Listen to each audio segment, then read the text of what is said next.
యూఎస్లో బుల్ ఎక్కువ తింటారు, డక్ ఎక్కువ తింటారు అనమాట. కానీ రెండు కలిపింది ఎప్పుడైనా ట్రై చేశారో అదే బుల్ డక్. డక్ అనేది ఫుల్ స్పైసీగా ఉంటుందంట, అసలు తినలేమని అని చెప్పారు. ఈరోజు ట్రై చేద్దామని చెప్పి ఆ సాహసం చేద్దామని ఎత్తుకొని ఆ నూడిల్స్ ఉడకబెట్టేసుకున్నాం అనమాట. ఏదో సాస్ ఇచ్చారు, ఆ సాస్ చూస్తే రక్తం లాగే ఉంది. ఈ పక్కేందో ఫేస్ కి తగలాలి కారము. గోవింద గోవింద ఎందుకులే మనకి సాహసం అని చెప్పి పోయి చేయగడుకొచ్చి ఫోక్ తో మిక్స్ చేశాను అనమాట మొత్తము. అది మిక్స్ చేసేటప్పుడు దాని ఘాట్ వచ్చింది. వామ్మో ఈరోజు జజ్జనక జనారే అనుకున్నాను.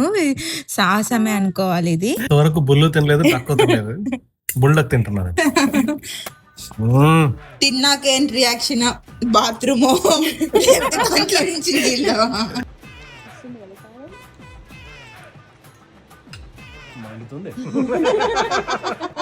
బుల్డక్ అంటే బీఫ్ డక్ అనుకుంటారేమో, పప్పులో కాలేసినట్టే.